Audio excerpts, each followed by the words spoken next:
image. So how do we acquire an image? So visual information converted into electrical signals by sensors. So that results in, so we can see something. So light is there. So that is visual information. So based on the intensity of light, if light is more, we generate more voltage. If light is less, we generate less voltage. So photoelectric sensors are used to convert this light information into voltage information.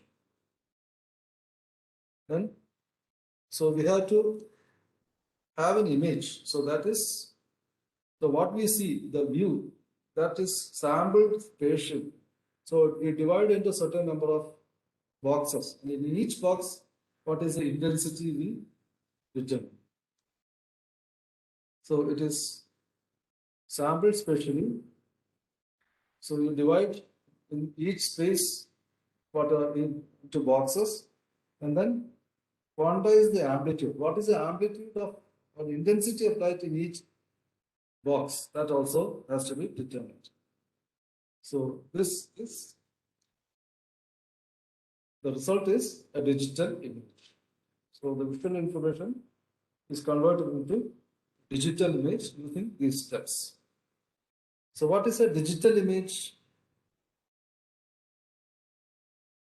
So what is the difference between an analog image and a digital image?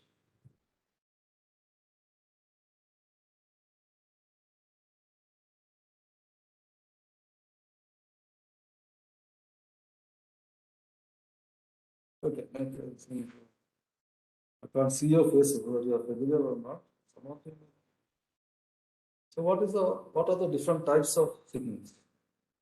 Time varying signals may be analog, discrete time, or digital signal. So what is the difference between it? So analog signal is continuous with respect to time. So at every point of time we have a signal. So analog signal is continuous and most variables in nature continuous. Then discrete time signals. So if you sample this analog signal at certain points of time, you get data like this. So usually the frequency of sampling will be such that depending on our application, so there is hardly any, you get sufficient data for each point of time. So discrete time signal, information about signal is available only at discrete points of time. So at certain positions we do the sampling at certain frequency, and in between those we don't know anything. So this is usually obtained by measuring a continuous variable at finite intervals. So that is a discrete time signal. And now what is a digital signal? A digital signal is a discrete time signal plus the amplitude is quantized. So a digital signal cannot have any value for the amplitude. It can take only certain values depending on the allowed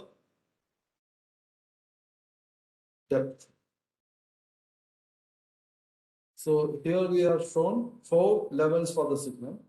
So the signal can take only 0, 1, 2, 3, etc.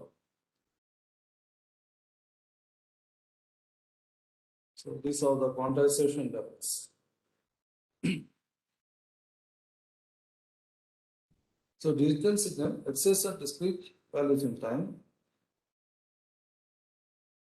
Magnitude is quantized. And why do we go for digital signals? The main advantage is transmission loss. So what is the advantage of digital signal?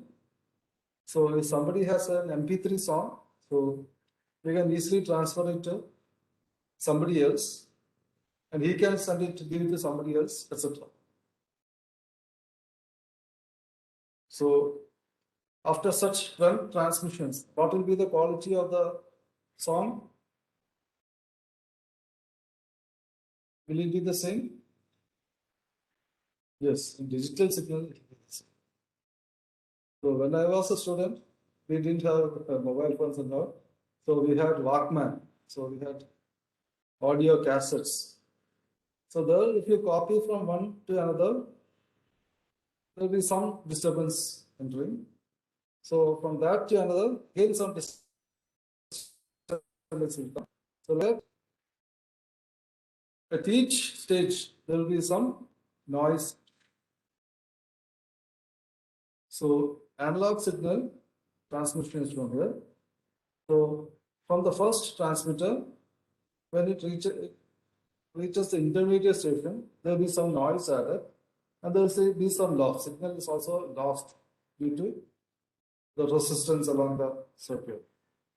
So at that reaching the first intermediate station, then it is again boosted up.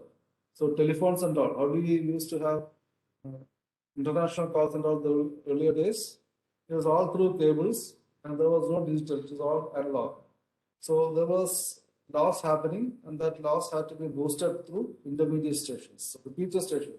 Even if you go from NIT to Katana, you can see there's a box, repeater box placed there. So now, of course, they are not working. So that used to be for analog transmission. Earlier, all copper from the exchange to your phone, to your land phone, all we had copper cables. So the signal loss used to be there, and they had to be boosted up at certain intermediate stations. So after first intermediate station, it is boosted up. So the problem is the noise will also get increased at each intermediate station. Even though the average of the voltage is increased, noise, you try to filter it out, but still there will be some noise gets added. So by the time you reach the final receiver, the noise will be much more. So that is the problem with analog signal transmission. Whereas digital signal transmission, the amplitude can be only at certain quantized levels. So if it goes below a certain level, we know that it should be the corresponding quantized level. So we round it off to the quantized level. And sometimes if it goes too low, then it will get rounded off to the next lower level. Then what will happen?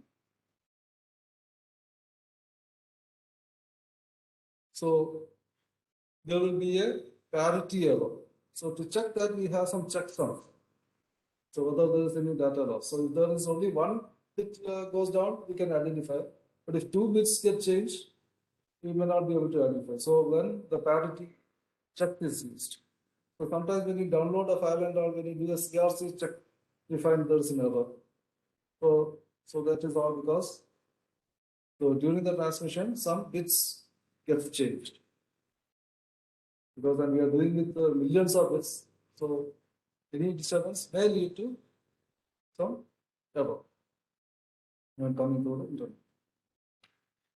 Okay, so that is the difference between analog and digital signal. So a digital image is represented as a matrix. So usually for images, we have standard of starting from the top left corner, just like your paper or your screen, and then X you go down, Y you go to the right. So at any point, X comma Y, the intensity of light is given by F of XY.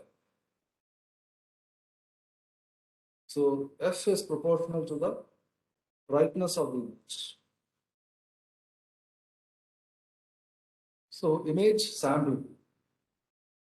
So spatially, the image has to be divided into certain boxes. So that is image sampling. Digitization of the spatial coordinates. We divide the area into n rows, m columns. Then intensity also has to be quantized. So how many quantized should be there at each box that has to be decided. So that is amplitude digitization. So for black and white images, actually for pure black and white images, it is either black or white. So only 0 or 1 is there. But usually black and white, when we say, we mean gray level images. And gray level images, it can vary from 0 to certain value depending on the depth of the image. So black and white images can be represented in the form of a matrix f of xy equal to f00. That means the intensity of the image at 00 is written there. F01 means the intensity of the image at that position is written there. So F0 m minus 1. So 0th row m minus 1 column intensity is there. Similarly, F10 is second row is 10. So in C and all we start indexes from 0. So F10, F11, etc. F1 m minus 1. And then F minus 1th column. So since we have m by n rows and columns, we have n minus 1 rows. The index of the nth row will be n minus 1. Okay, so this is, so the black and white image can be represented as a matrix like this. And of course, a color image will be is represented using the RGB space. So you have three matrices. So one for R, one for G, one for E. Right? G. So express this image as a matrix with 4 gray levels. So let us go cell by cell. So what is the top left cell? It is color is pure black. So we have 4 gray levels. So that is 0, 1, 2, 3. They are the gray levels. So 0 is there is no light, and 3 is the most light. So here we have 4 colors in this image. So pure black to pure white, pure black, dark gray, light gray, pure white. So that is, so black we define as 0, dark gray we define as 1, light gray we define as 2, and white we define as 3. So what will be this image, the matrix corresponding to this image?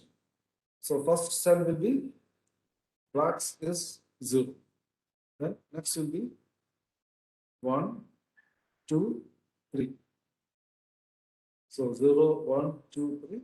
Then 1, 2, 3, 0. 2, 3, 0, 1. 3, 0, 1. Okay, so you will get some such exercises in the quiz where the image is given and we have to identify the corresponding densities from this density matrix. Okay, so this is how we represent an image as a matrix. So we convert the image into, we divide it spatially, and intensity is quantized. Okay, any question, any doubt? Okay, so nowadays all are familiar with all this. Not like when I started to teach, it was very different. So hardly anybody had a mobile phone. So there were no cameras. Digital cameras were just starting to come when I started teaching this subject in 2000. It was right. Okay. Next is spatial resolution. So we divide the space into certain boxes. So each box is called a pixel. So pixel means image element or picture element. So it's a short for picture element, pixel. So that is, each element in the array stands for a pixel. So usually m and n are integer powers of 2. So that is because many algorithms are efficient. I don't know. Fast forward, the number of terms is, if it is multiple of 2, then they are very fast. We have the fast Fourier transform. Otherwise, the Fourier transform takes a long time in the computer. Okay, so that's why usually we choose the number of rows and columns to be powers of 2, integer powers of 2. So n by m is the resolution of the image.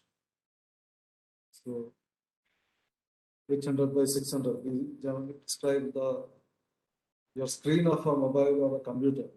Okay, so when in 2000 I purchased a computer, its resolution was 800, the screen monitor was 800 by 600.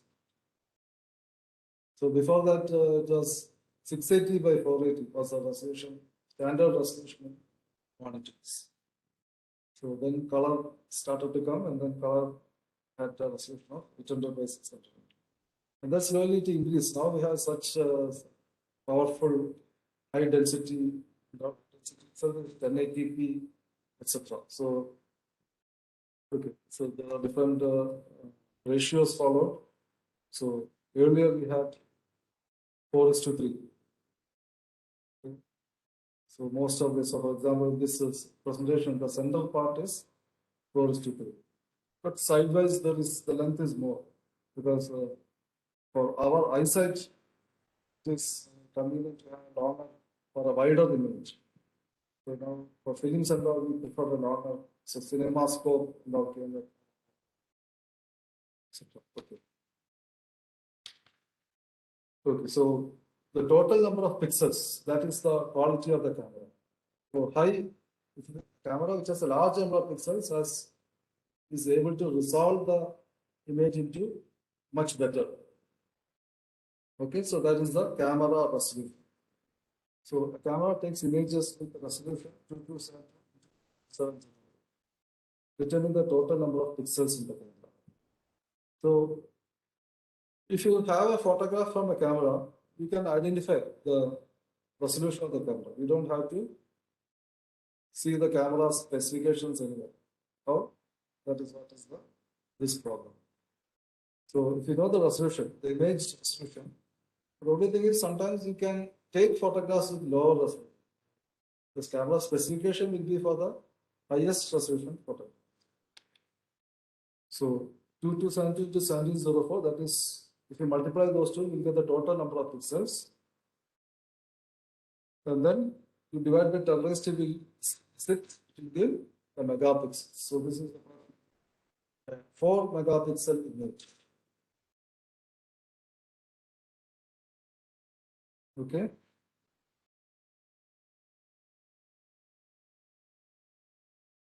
Okay. So what is the effect of resolution on the quality of an image?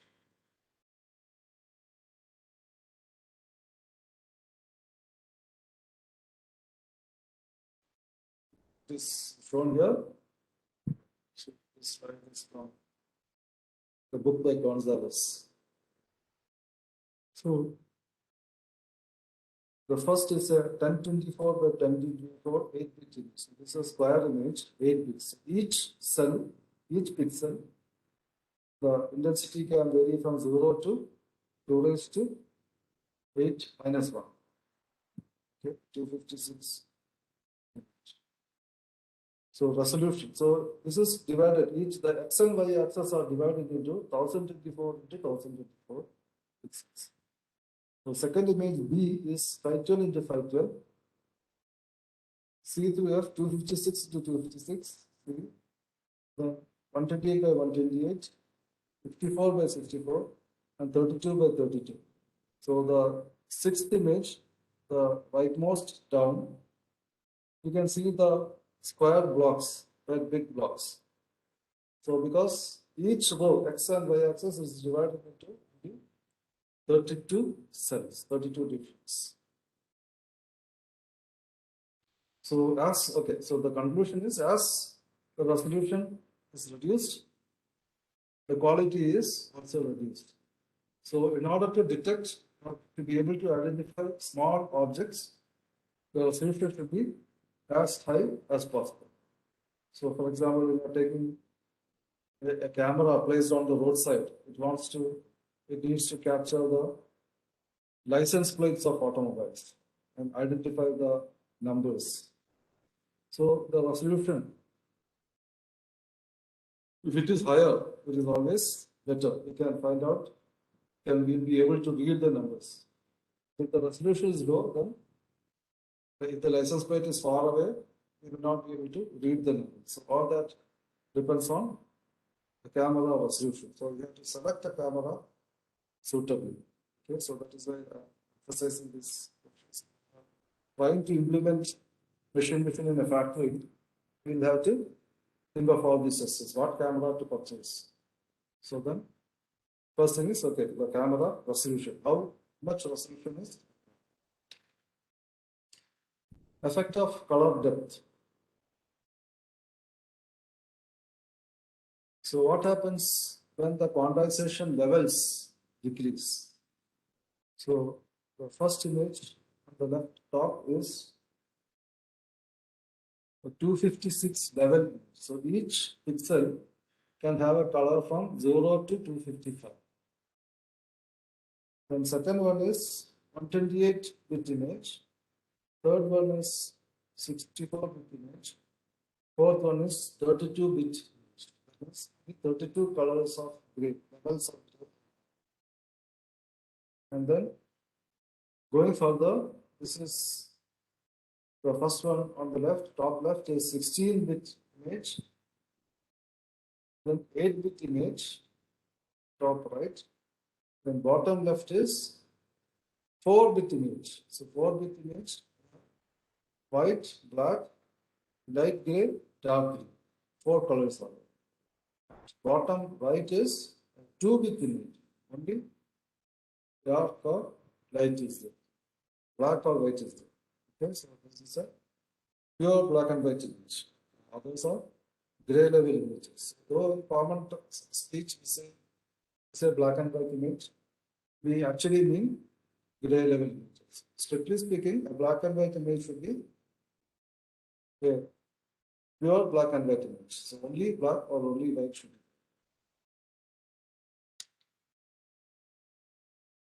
Okay. Now we come to the hardware. So we are seeing what is an image. So we have to create an image. So how do we create image? So we are discussing image acquisition. So the earlier days, we had the Vidicon tool. So the Gonzalez book, the Foveon Gonzalez book is describing a lot about this Vidicon tube. Earlier TV cameras used to have this tube type, vacuum tube type device. So now that has become obsolete. So even it is no more used. So the Vidicon tube is no more used. So I'm skipping that portion. So nowadays, mostly we are using solid state sensors. So images can be, nowadays we say there are 2 or 3 types of sensors. So these are highly developing areas and fast developing, and there is no standardization. So mostly the developments are made by companies. So they develop their own standards and their own terminology, because of which there is always the standard bodies are lagging behind. So the new company will come up with a new sensor, and then okay, the whole textbook has to be reviewed. Okay, so in general, we used to say earlier that there were 2 types of sensors. The first is CCD, called charge coupled device, or CMOS, short form for complementary metal oxide semiconductor. So these were the 2 types of sensors. And now we have other types of sensors also, depending on the book or reference. So the book which I followed, this is based on some Darcy UK site. So they have said, they say there's a third type of chip called the Foveon chip. So that is again, Foveon is a company which makes that chip. So they have developed the chip of transparent quartz containing 3 layers of CMOS. So again, that is also CMOS, some people will say. So these are all very confusing, and what is correct is you cannot clearly define.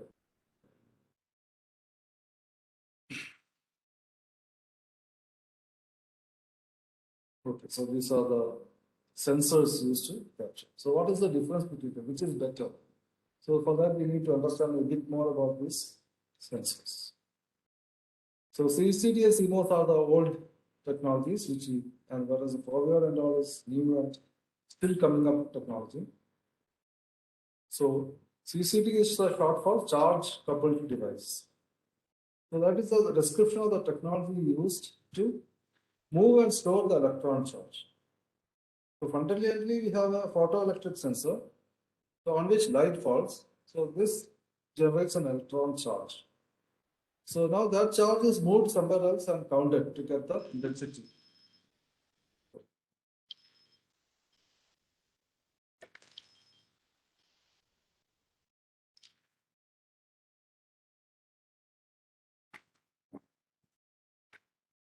Hello?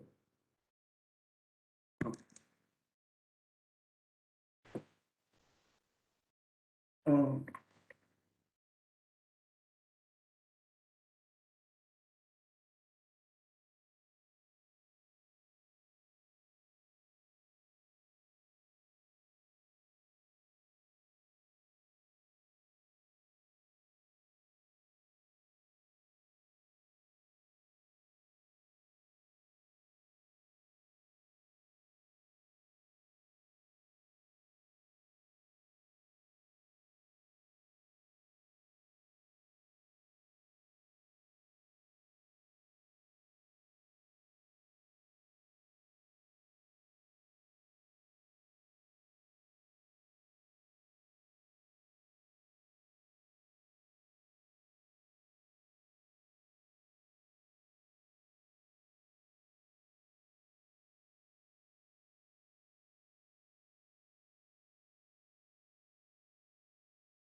okay, sorry, that is Amazon delivery boy.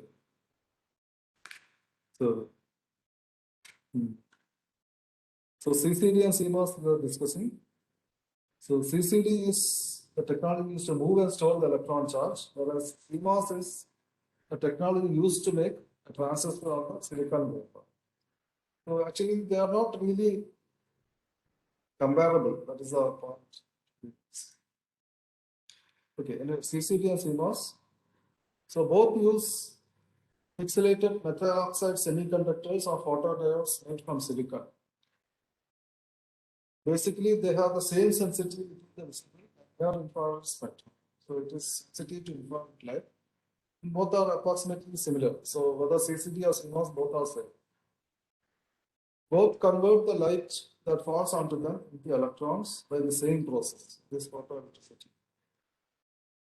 Both cannot sense color. So that's a major disadvantage of this sensor. But anyway, CCD or CMOS, neither can sense color. Then what's the difference? In CCD, the analog signal is created and digitized off the chip. So voltage is generated on the chip, on the sensor, and it is transported outside. And on the camera circuit board, it is converted into, it is digitized. So which, how much voltage is converted? Camera circuit board. And CCD has a long history of high quality performance. Because now it's become, CMOS also has become white. So CMOS creates a digital signal on the chip. So this analog to digital conversion, that is also done on the chip. So the chip has to be more complicated. The CMOS chip has to be more complicated. So in the earlier days, this was not so easy. That's why CMOS was generally low quality. And CCD used to be high quality. So earlier, the digital cameras and all were CCD, whereas the webcam and all used to be CMOS. So webcam and all, the resolution will be less. Whereas the digital cameras, the resolution will be much higher. Because of CCD, you can make the sensor small. Because you don't have to make the analog to digital conversion on the chip. Whereas for CMOS, that also has to be made on it. But with miniaturization of electronics technology, the electronics chips are becoming smaller and smaller. So they have been able to make sufficient resolution in CMOS also. So you are able to get 5 megapixel, 10 megapixel. So that's why now all mobile phones are also CMOS.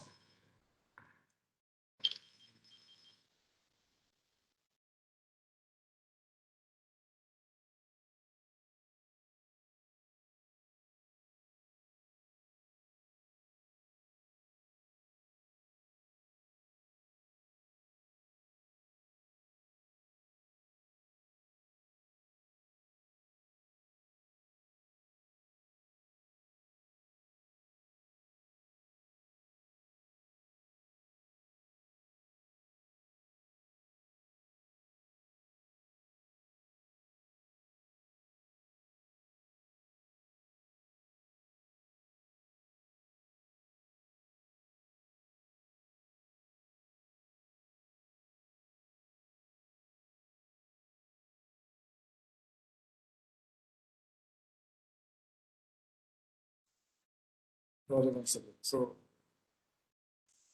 CMOS creates a digital signal on the chip. So that's why circuitry on the sensor has to be more complicated. Because of this, it was difficult to do that. That's why the CMOS chip had lower performance compared to CCD. But now, of course, that's what all mobile phones are also CMOS only. But still now, even mobile phones, they have been able to develop high resolution images are possible nowadays. It's because CMOS they have been much. So the earlier days, maybe 10 years back, mobile phone images all used to be very low resolution because CMOS technology was not that capable. Okay, so this shows the mechanism in detail of the CCD. So CCD, we have an array of sensors. So the light from the object through a lens is made to fall on this sensor array. And the voltage from each sensor is collected, it's sent to the camera circuit board, where it is converted into a digital signal. So this is the working of CCD. So here the photon to electron conversion takes place. And electron to voltage conversion, that is CCD. And this is the CMOS. So here the digitization also takes place on the sensor itself. So we have a number of, each sensor has to become much more common. And the third type of sensor is the Foveon X3 imager. So where there are 3 layers of CMOS images embedded in the silicon. So the advantage is that this can sense color. Silicon absorbs different colors of light at different depths. So this consists of 3 CMOS images. So some people say, what is this? Can't say this is different type of sensor. Because it is basically 3 CMOS together. But the difference technically is that you can distinguish color. So each pixel records individual and independent values of red, green, and blue, thereby providing full and accurate color data. Whereas CMOS cannot uses technique well, we'll discuss that later.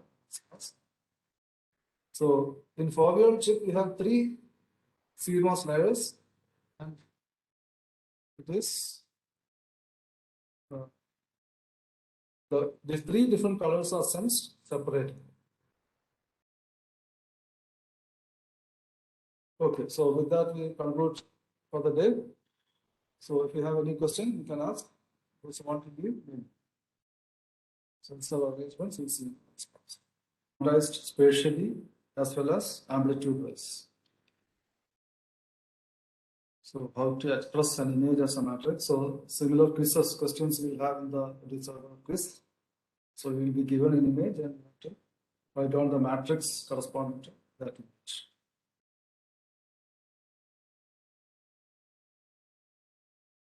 So what is spatial resolution? So also there will be a problem. How to calculate the megapixels of your camera. So you can verify the megapixels of the image captured by your phone and what the company claims for the phone. What is the camera power for this? You can check whether it is correct or not. Then, of course, cameras you can capture at lower resolution, changing the settings. Even though the camera is 5 megapixel, you can lower the settings as the default settings. And you can capture the lower resolution also. Or you can capture the high resolution and then convert to lower resolution. What will happen is shown here. So as the resolution is reduced, okay, so this is top is 1024 by 1024, bottom is 32 by 32. So 32 by 32 means along the length we have 32 squares, along the height we have 32 squares. So the width of each square becomes very big, so we can easily distinguish that blocks which form the pixels. With large number of pixels, we cannot distinguish that blocks. So then color depth also, we can have various depths from 8 bits, 4 bits, 1 bit, etc. It can be color also, or it can be gray level also. So this is the first is a 256 level image. So that means there are 256 levels of gray in that image. So the last one we have only either pure white or pure black. So that is the color depth. And how to capture image? So Vidicon tube is obsolete. So now we use solid state images. And basically we have two types, CCD and CMOS. And a third type given in some books, and some people use other names also. Foveon is actually the trademark name, the company name, not the technical name. So multi-layer chip, etc. Some Wikipedia, I think it is. So CCD and CMOS are the two technologies. Both are very similar. So they cannot sense color. So the difference is that in CCD, the digitization takes place in the camera circuit board, not on the sensor. Whereas CMOS, the digitization, conversion of analog voltage to digital signal, that also takes place on the chip. So because of that, each sensor has to become more complicated. So you have to include more of circuitry on each sensor.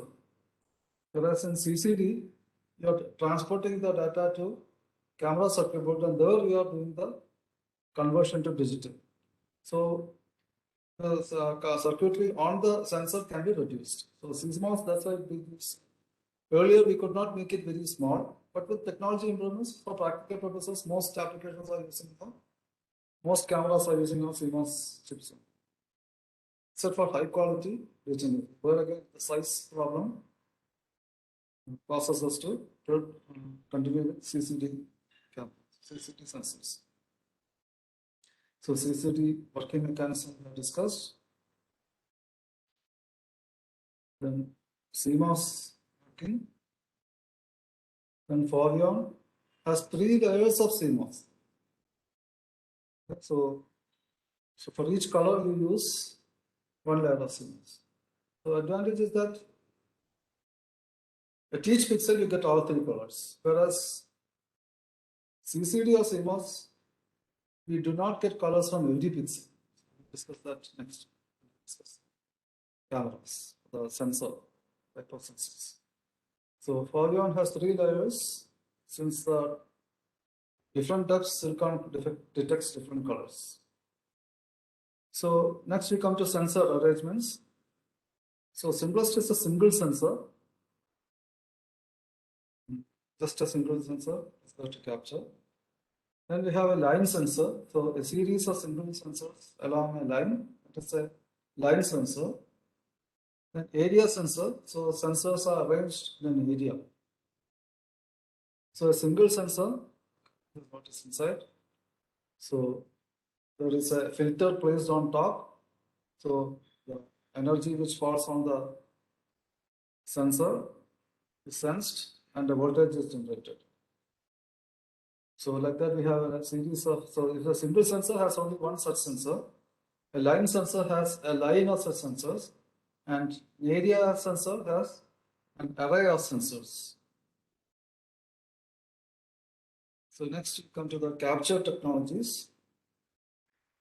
So one of the first techniques developed was the scanning technology. So here we have a line sensor usually, and it moves from one end to the other end. So you can must have seen in the photostat machine. So when you keep a paper there and switch on, the light moves from one end to the other end. So that is slow, but it is a high quality because you can take your time, you can move slowly. So you can capture a lot more data. So higher resolutions are possible. Camera capture is fast. You just press a click, immediately the photo is captured. So the capture speed, the actual time the shutter is open, maybe 1/30 of a second, or in bright light 1/500 of a second. So those are interesting photography. So we can set either the camera speed or it can be made automatic, left automatic, depending on the light. So in digital cameras, of course, mobile phone cameras, you cannot adjust the diaphragm. Whereas in handheld cameras and all, we can adjust the diaphragm and thereby we can control the amount of light. So cameras usually, okay, the diaphragm is adjustable and then you can control the amount of light. So cameras are fast. So time to capture is maybe less than a second. But because of that, you have to capture all the points of the image simultaneously. So the quality obtained will be less. So the time available for light to fall on the sensor is less. Whereas scanning can take a lot of time.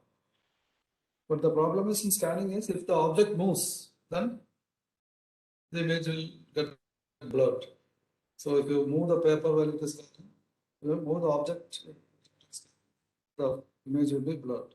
Whereas camera, so if you use a fast shutter speed, you can photograph even fast moving objects. So scanning. So as I said earlier, the CCD or CMOS, neither of them can sense color. So then how do you get a color image? So color image consists of three colors, red, green and blue. So we have to capture the three colors separately. So we use filters. So we use a trilinear array. So three line arrays. And in front of each sensor, we place red, green and blue filters. So the red filter will filter out the red light, only the remaining light, only the red light will be passed through to the sensor. So that will capture all the red light in the area. The green filter will capture all the green light in the area, etc. So like that we can get three intensities of light which is displayed, combined and then displayed. Okay, so this is the scanner mechanism. Then area array is the camera system. So how do we get color in this? So we cannot have line by line, so we have to have an array of mixture of colors. So a Bayer pattern has been found to be very effective because our eye is more sensitive to green color. So we have more number of green sensors. So the filters are placed in this array, this Bayer pattern. So all the diagonal cells have green filter, then remaining half of which are gray, half of which are red, and other half is blue. So this is the Bayer pattern filter. So we combine, so the intensity at any pixel is determined by a method of averaging. So the color of each cell is established from a balance of itself and the color of all its surrounding pixels. So actually we do not get the color at every pixel. We do some interpolation and decide what is the color at that pixel. So some approximation is involved. So that is why the scanner instead gives colors at every pixel correctly. So that's why the scanner can have a higher resolution, easy. And it's capturing slowly, so that also helps in getting a higher resolution. So that is why the Foveon chip, we don't have to use this Bayer pattern. It can detect the three colors. So it doesn't have to do this approximation. So that's why it's higher resolutions are possible with the Foveon chip. Okay, that is about camera and sensors. Next we come to illumination. So I'm concentrating on the portions which are important when you are trying to implement machine vision. So you should know about all this, and because the image capturing is the most important.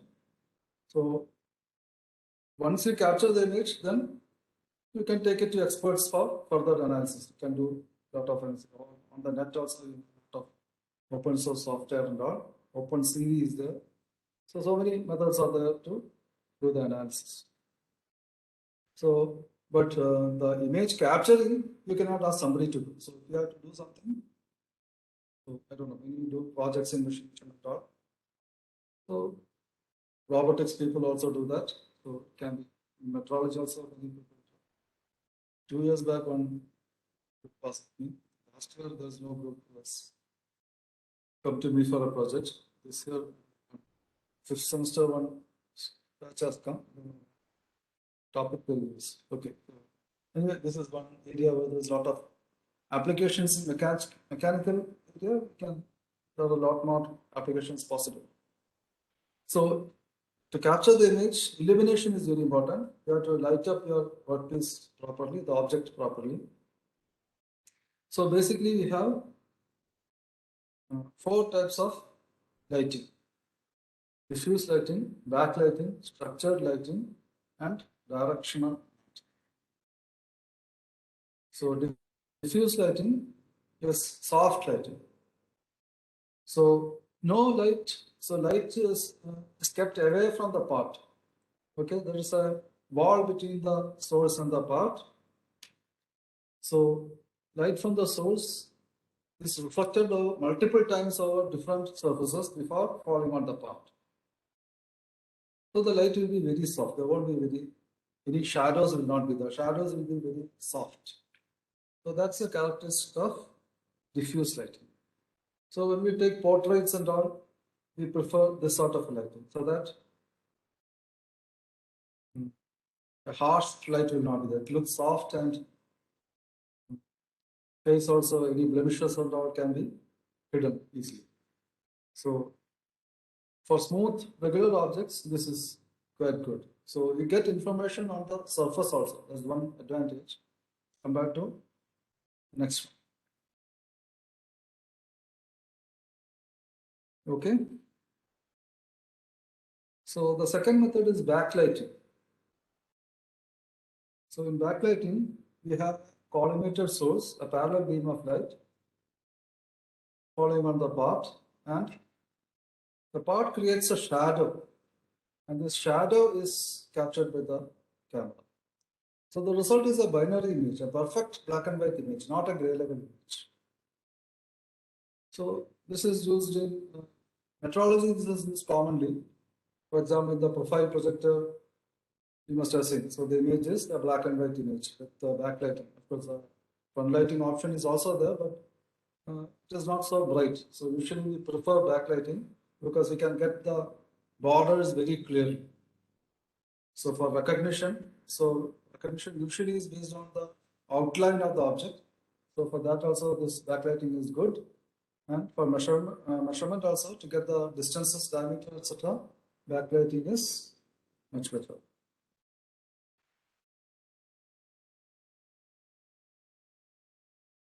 Okay, then the third type of lighting is structured lighting. So here the light has a structure. So you give some pattern to the light. So a collimated source is there. So that means collimated means the light source is kept at the focus and a parallel beam of light appears outside. So this is used to illuminate the workpiece. So by placing a raunchy grating, we get lines on the workpiece. So now when you place the workpiece, the part is placed, the lines will be disturbed. So how much will it shift? That depends on the diameter of the part. So the diameter can be calculated by measuring the shift in the stripes. So that is the idea of structured lighting. So you can use stripes, you can use squares also. A pattern of squares is also used. And then other shapes also people are tried. So some of them are, some companies have gone for that.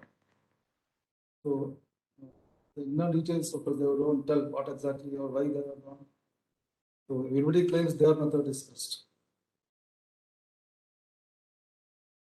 Okay, so this is structured lighting.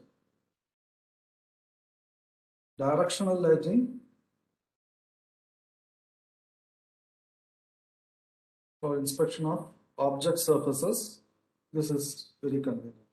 So we apply the light at a very sharp angle to the top or almost parallel to the surface.